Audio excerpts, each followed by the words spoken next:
Hello everyone, स्वागत है आप सभी का माई एग्जाम यूट्यूब चैनल पर। तो आज की वीडियो में जो हमने इंग्लिश की अपनी सीरीज स्टार्ट कर रखी है स्टेट एग्जाम के लिए, तो उसको कंटिन्यू करते हैं। तो जो भी साथी नए हैं उनको मैं बता दूं, स्टेट के लिए जितने भी आपके सब्जेक्ट वाइज प्रीवियस ईयर हैं तो आपको प्लेलिस्ट बनी हुई मिल जाएगी स्टेट प्रीवियस ईयर पेपर के नाम से, जिसमें हमने हरियाणा जीके के 2020, 21, 22, 23 के सारे एक साथ किए हुए हैं, रीजनिंग के और मैथ के क्वेश्चन किए हुए हैं। ठीक है, तो जिन्होंने ये वीडियो नहीं देखी है तो एक बार जरूर देख ले। तो अब हम इंग्लिश की जो क्लासेस है वो स्टार्ट करें, इसमें आपकी प्रैक्टिस भी होगी और कंसेप्ट भी आपके क्लियर हो जाएंगे इंग्लिश के लिए। जिनको इंग्लिश कतई नहीं आती है तो उनको कैसे सोल्व करना है, आसान भाषा में हम सीखेंगे कि इंग्लिश का जो पेपर है वो कैसे सोल्व करना है। नहीं भी आता है, थोड़ी बहुत भी इंग्लिश आती है तो किस तरीके से हल करना है।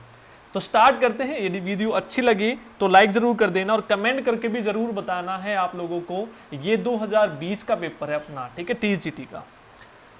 तो स्टार्ट करते हैं। Choose the part of the sentence which is incorrect. एक आपसे एरर पूछेगा दे के, या तो पूछेगा अंडरलाइन वर्ड में बताओ कि कौन सा पार्ट ऑफ स्पीच है, नाउन है, प्रोनाउन है, क्या है, या फिर पूछेगा कि क्या है यहाँ पे। ठीक है, कि जो एरर है वो बताइएगा कि एरर जो है वो कौन से पार्ट में है। अब देखो एरर कैसे बतानी है, तो कुछ आपको रूल्स याद करने होंगे। तो मोस्ट इंपोर्टेंट रूल की भी मैंने वीडियो डाली हुई है इंग्लिश की, वो भी आप जरूर देख लेना।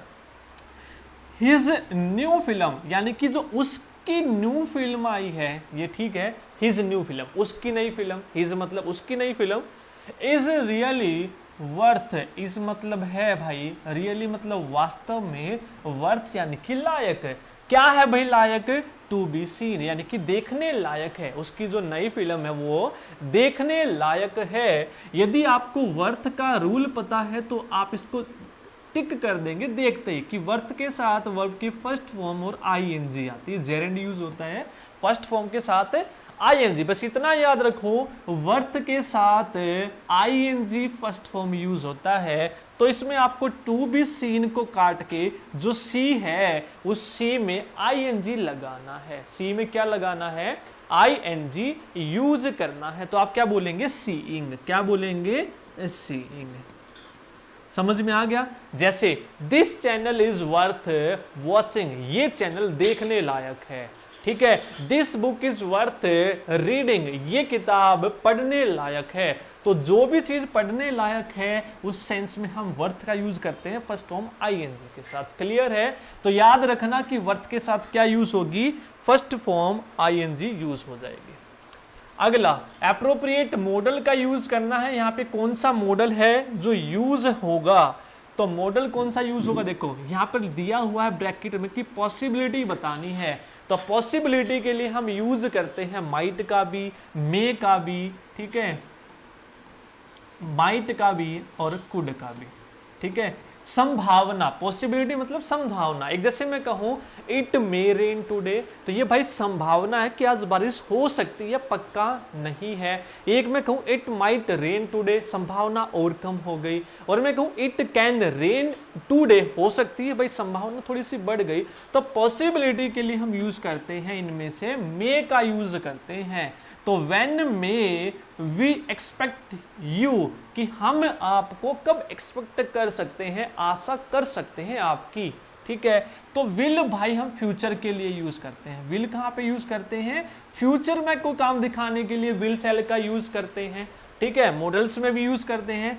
हैव टू, यदि आपको कोई काम करना, जैसे आई हैव टू गो, मुझे जाना है, आई हैव टू रीड, मुझे पढ़ना है, तो हैव टू का यूज वहां पे करते हैं। और डेयर का यूज करते हैं हम हिम्मत दिखाने के लिए, साहस दिखाने के लिए, बोल्डनेस दिखाने के लिए। क्लियर है? तो पॉसिबिलिटी देखते ही लगा देंगे कि भाई संभावना तो मे से ही दिखाई जाती है, तो आप मे लगा देंगे यहाँ पे। ठीक है, अगला, मोस्ट ऑफ द पेशेंट्स, कि भाई जितने ज्यादातर जो मरीज हैं वो रिस्पेक्ट करते हैं। फर्स्ट फॉर्म है, यहाँ पे एस नहीं लगा क्योंकि पेशेंट्स जो है प्लूरल है, तो प्लूरल के साथ क्या आ गया यहाँ पे? First form. किसकी रिस्पेक्ट करते हैं? Doctor John. और किस लिए? फॉर हिज काइंडनेस, उनकी दयालुता के लिए। किसके लिए?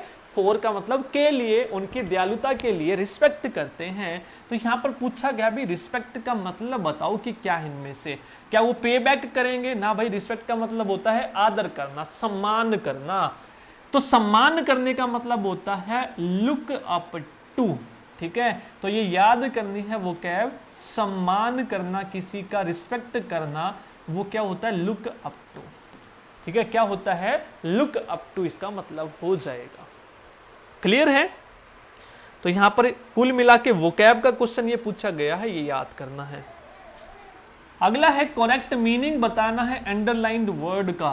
तो द बेबी मंकीज, जो बेबी मंकीज हैं, रैन मतलब रन की सेकंड फॉर्म रैन, भागे, every which way, every which का मतलब हर डायरेक्शन में, एवरी का मतलब हर डायरेक्शन में भागे, इधर उधर भागे, इधर उधर भागने लगे।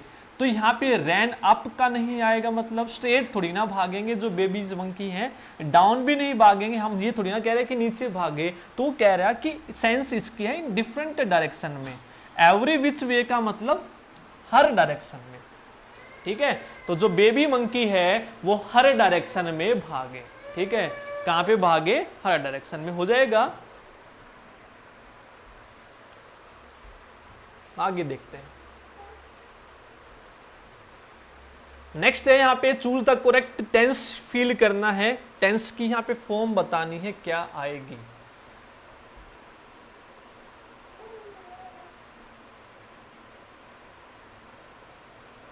टेंस की फॉर्म यहाँ पे फिल करनी है। क्या दिया गया है, नैनी डाइड लास्ट वीक, यानी कि पिछले हफ्ते मरी थी। डाइड मतलब V2, और टाइम के साथ मैंने बताया था प्रीवियस में भी कि टाइम के साथ भूतकाल का जब भी टाइम दिया हो भाई V2 यूज करते हैं। तो सी, वो क्यों मरी, रीजन है C dash from cancer for some time. तो भैया सिंस और फॉर के लिए हम यहाँ पर किसका यूज करते हैं, या तो प्रेजेंट परफेक्ट कंटिन्यूअस का या फिर पास्ट परफेक्ट कंटिन्यूअस का। ठीक है, तो ऐसे भी सेंटेंस पास्ट में है तो यहाँ पे हम पास्ट परफेक्ट कंटिन्यूअस फील करेंगे। पास्ट परफेक्ट कंटिन्यूअस यानी कि had been, first form ING होता है पास्ट परफेक्ट। तो केवल सफरिंग तो आएगा नहीं क्योंकि हेल्पिंग वर्ब इसमें है ही नहीं। इज सफरिंग भाई प्रेजेंट में तो होगा नहीं, कर रही थोड़ी ना है। इज सफरिंग होता है प्रेजेंट कंटिन्यूअस, इज सफरिंग कर थोड़ी ना रही है, वो तो मर चुकी है। तो अब कैसे करेगी, सफर्स, यहाँ पे सफर्स भी यूज नहीं होगा, फर्स्ट फॉर्म तो होगी ही नहीं, तो केवल बचा एक ही। तो इस तरीके से करेंगे, हैड बीन सफरिंग, तो हैड बीन सफर के पीछे क्या लग जाएगा, ING। क्लियर है? आगे चलते हैं। नेक्स्ट है अप्रोप्रिएट मॉडल का यूज करना है यहाँ पे भी, कि कौन सा मॉडल यहाँ पे यूज होना है। थ्रेट, धमकाने के लिए कौन सा मॉडल यूज होता है, तो भैया ये मॉडल्स याद रखने हैं। मे का यूज होता है पॉसिबिलिटी के लिए, जो अभी भी हमने इससे पहले देखा था, पॉसिबिलिटी दिखाने के लिए, रिक्वेस्ट करने के लिए या संभावना बताने के लिए। कैन मतलब होता है एबिलिटी शो करने के लिए, आप में कितनी ताकत है, आप में कितनी एफिशिएंसी, यस ये मैं कर सकता हूं, आई कैन डू, तो एबिलिटी आपकी दिखाएगा। ओट का मतलब होता है नैतिक कर्तव्य, मोरल ड्यूटी के लिए, जो आपकी मोरल ड्यूटीज वगैरह होती हैं उनके लिए होता है नैतिक कर्तव्य, जैसे बड़ों के हमें रिस्पेक्ट करनी चाहिए, ठीक है, अपनी जो नेशनल चीजें हैं उनका आदर करना चाहिए, इस तरीके से मोरल ड्यूटी। तो बच्चा केवल एक, ये फ्यूचर में भी यूज होता है और थ्रेट में भी ये यूज होता है धमकाने के लिए। तो if you do that again, यदि ये तुम दोबारा करोगे तो यू शैल बी पनिश्ड, तो तुम्हें पनिश किया जाएगा। तो शैल यूज होता है धमकाने के लिए। क्लियर है? तो ये चारों के चारों याद रखना है कौन सा कहां पे यूज होता है, पूछ लिया जाता है भाई। ठीक है, अगला करेक्ट ऑप्शन चूज करना है। यहाँ पे इंस्ट्रूमेंट की बात हो रही है कि कौन सा इंस्ट्रूमेंट यूज होता है। And instrument use for detecting earthquakes, तो अर्थक्वेक भूकंप का पता करने के लिए कौन सा इंस्ट्रूमेंट यूज होता है, उसको बोलते हैं सिस्मोग्राफ। क्या बोलते हैं भैया? सिस्मोग्राफ बोलते हैं। क्या बोलते हैं? सिस्मोग्राफ। तो बाकी के हैं जो वो भी हम देख लेते हैं। फैथोमीटर का मतलब क्या होता है? Depth of water. ठीक है, समुद्र में पानी की गहराई मापने के लिए यूज होता है फैथोमीटर। ठीक है, उसके बाद लिथोस्कोप है, जो भी आपके पत्थर वगैरह होते हैं उनका अंतर जानने के लिए या उनको पहचानने के लिए यूज होता है लिथोस्कोप। क्लियर है? क्या हो जाएगा यहाँ पर? लिथोस्कोप। प्रीशियस स्टोन को डिस्टिंग्विश करने के लिए, बस इतना याद रखो, पत्थरों की जानकारी के लिए। एक रह गया हमारा कार्डियोग्राफ। कार्डियोग्राफ का मतलब क्या होता है? टिश्यू की मूवमेंट नोटिस करता है, जैसे आप ईसीजी भी करवाते होंगे। इलेक्ट्रोकार्डियोग्राफी यानी कि हार्ट बीट में यूज होता है ये, हार्ट बीट। और केवल इलेक्ट्रोकार्डियोग्राफी और कार्डियोग्राफ का मतलब होता है मूवमेंट नोटिस करता है, तो उसी से तो पता चलेगी हार्ट बीट। ठीक है, तो ये सारे के सारे आपके हो जाएंगे। नेक्स्ट चलते हैं क्वेश्चन की तरफ। अगला क्वेश्चन यहाँ पे है कि अंडरलाइन वर्ड का करेक्ट मीनिंग आपको बताना है कि इसका मतलब क्या होगा, सही मतलब क्या है इसका। It is a PT you don't like. ठीक है भैया, ये तो है कि it is a PT, PT का मतलब अफसोस की बात है। इट इज अ पीटी, अफसोस की बात है कि तुम यू डोंट, यू के साथ क्या आएगा? डोंट। डू नॉट की शॉर्ट फॉर्म है, नहीं करते पसंद फुटबॉल को। भाई अफसोस की बात है, चलो कोई बात नहीं, सबकी अब अपनी चॉइस है। ईच टू देयर ऑन, सबकी क्या है? अब अपनी चॉइस होती है। भैया तुम नहीं करते, तो इस वे में वो कहना चाह रहा है एवरीवन हैज सिमिलर ओपिनियन, सबका सेम नहीं होता। यहाँ पर देयर ऑन का मतलब अपनी अपनी की बात कर रहा है। Each and all are same भी नहीं होता, ईच वन लाइक्स फुटबॉल भी नहीं होता कि हर एक फुटबॉल थोड़ी ना। तो यहाँ पे कह रहा है कि भैया अफसोस की बात है, तुम नहीं करते, तो क्यों नहीं करते? सबकी अब अपनी राय होती है। तो एवरीवन हैज डिफरेंट ओपिनियन, तो सबकी अब अपनी राय है, कोई पसंद करे कोई ना करे। समझ में आ गई? सबकी अब अपनी क्या होती है? यहाँ पर राय होती है। हो जाएगा। अगला है यहाँ पे choose the correct option fill करना है। इमीडिएटली आफ्टर द ऑपरेशन ही कुड सी नथिंग, वो कह रहा है इमीडिएटली मतलब एकदम, किसके एकदम? Operation, after the operation, operation के बाद ही कुड सी नथिंग, वो कुछ नहीं देख पाया। डैश वेग्स शैडो, इसका मतलब कह रहा है कुछ नहीं देख पाया सिवाय, जब ऑपरेशन होता है तो ऑपरेशन के बाद कुछ भी नहीं दिखता सिवाय धुंधलेपन के। तो सिवाय की फॉर्म में यहाँ पे वो यूज करना चाह रहा है कि एक्सेप्ट, एक्सेप्ट या फिर बट। ठीक है, लेकिन वेग शैडो, अनक्लियर शैडो के अलावा धुंधली चीजें दिख रही थी। एज लॉन्ग एज नहीं, हाउएवर भी नहीं, नथिंग विथ स्टैंड भी नहीं, बट, लेकिन वेग शैडो उसको दिख रही थी, लेकिन वेग शैडो के सिवाय। ठीक है,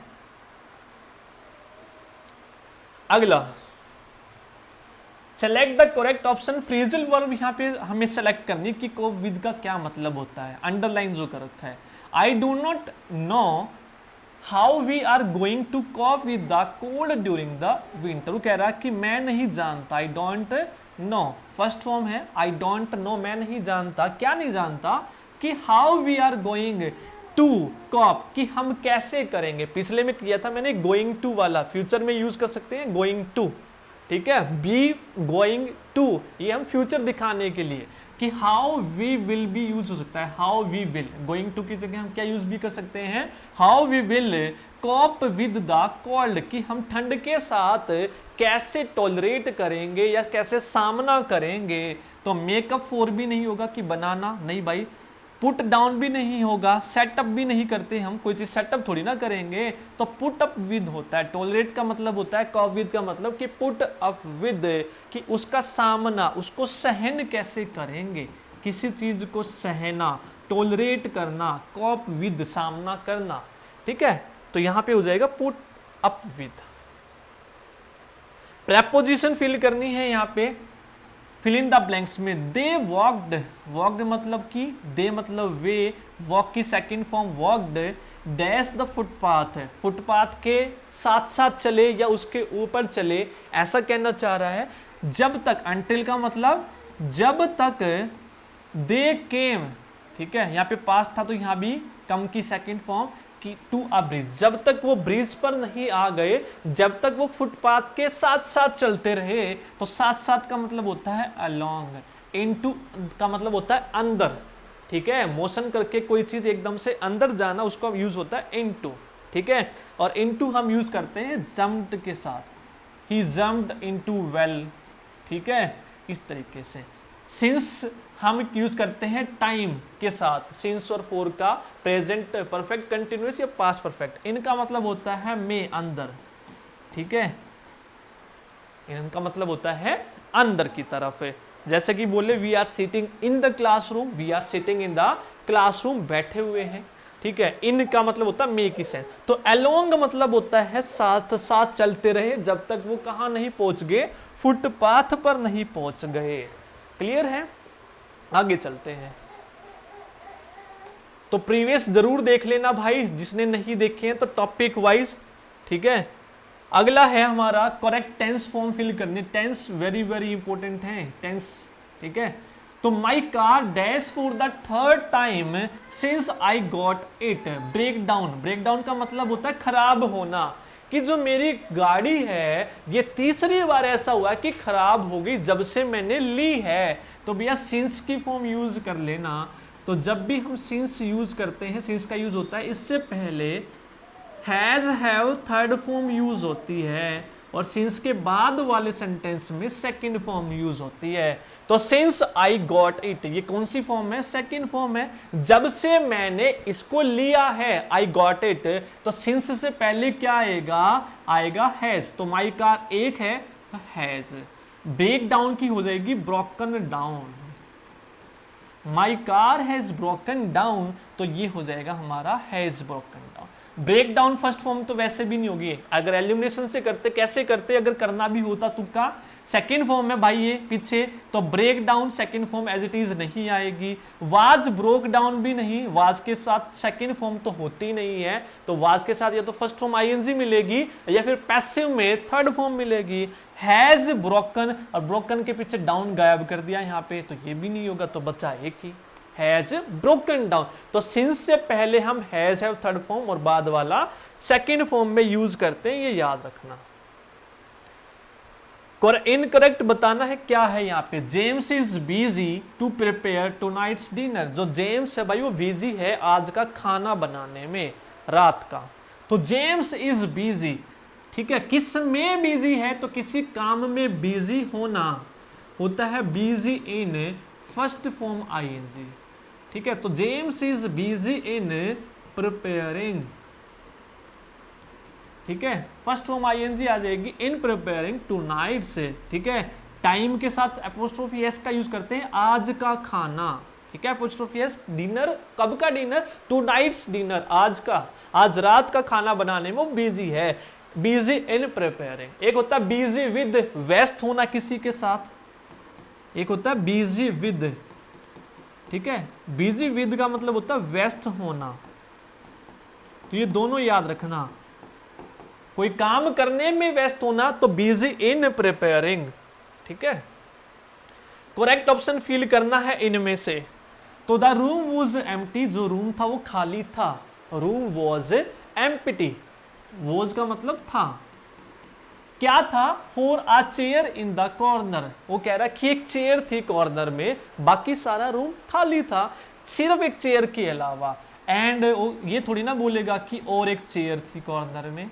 बिटवीन के बीच में यूज होता है, बिटवीन, यहाँ पे बिटवीन थोड़ी ना, बिटवीन फॉर अ चेयर, ठीक है। बिटवीन की कोई सेंस नहीं बनती। बिहाइंड का मतलब होता है पीछे, तो अंदर की बात कर रहा है कि रूम खाली था सिवाय एक चेयर के, तो सिवाय का मतलब होता है एक्सेप्ट, के सिवाय, कि एक चेयर के अलावा कॉर्नर में रूम सारा खाली था, ठीक है। जैसे इस रूम में मैं पढ़ा रहा हूं कि मेरे सिवाय बाकी सारा खाली है, ये कहना चाह रहा है वो, तो के सिवाय, ठीक है। एक्सेप्ट का मतलब होता है के सिवाय।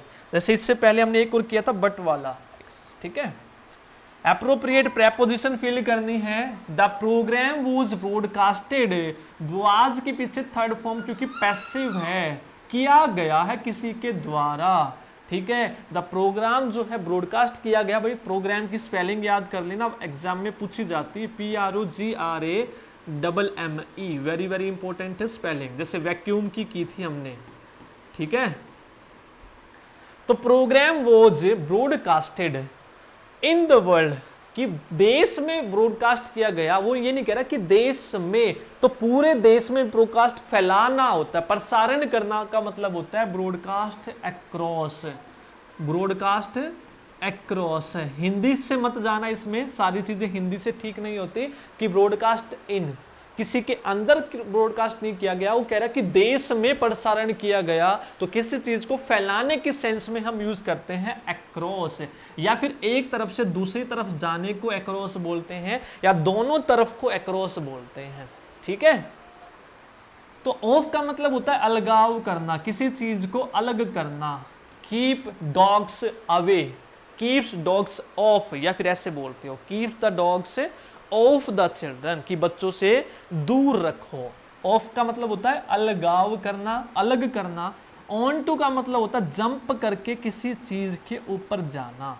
ठीक है, किसी चीज के ऊपर जाना जंप्ड करके, जैसे ही जंप्ड ऑन टू हॉर्सेज, ही जंप्ड ऑन टू हॉर्स, कि वो हॉर्स के ऊपर कूदा, एंड रैन अवे। ठीक है, और लेके चला गया। एंड रोड अवे या रैन अवे, वैसे रोड अवे बोलेंगे कि लेके चला गया, रोड अवे। तो ऑन टू का मतलब होता है जंप करके किसी चीज के ऊपर जाना। ऑफ मतलब अलगाव, इन मतलब में। We are sitting in the classroom, I am teaching you in a room, के अंदर। ठीक है, तो फैलाना प्रसारण करना का मतलब होता है अक्रॉस। हो जाएगा ये। तो ये थे आपके इंग्लिश के प्रैक्टिस। ठीक है, सेकंड पार्ट है अपना। यदि आपको अच्छा लगा है तो भाई वीडियो को लाइक कर देना, जितने भी साथी देख रहे हैं। और यदि आपने फर्स्ट पार्ट अभी तक नहीं देखा है, ठीक है, तो वो भी ज़रूर देख लेना। इसकी जो प्लेलिस्ट है मैंने बनाई हुई है एस्टेट प्रीवियस ईयर क्वेश्चन के नाम से, आपके आने वाले, चाहे वो जेबीटी का है, चाहे वो एस्टेट का, किसी का भी एग्जाम है, सभी के लिए इंपॉर्टेंट होने वाली है प्रैक्टिस, क्योंकि कुछ सीखने को आपको मिलेगा। और subject wise Haryana GK, Hindi, English, जो भी चीजें आप देखना चाहते हैं, हर एक चीज की सिस्टमेटिक ढंग से भाई प्लेलिस्ट बना रखी है, तो जरूर देख लें। ठीक है, चैनल को शेयर जरूर कर दें, क्योंकि जितना ज्यादा आप सपोर्ट करेंगे, मोटिवेशन मिलेगा भाई वीडियो लाने के लिए। ठीक है, तो आप चाहते हैं कि आपका भाई, बड़ा भाई, छोटा भाई, जैसा भी भाई है, आगे बढ़े, तो भाई शेयर जरूर कर देना। ठीक है, थैंक यू सभी को।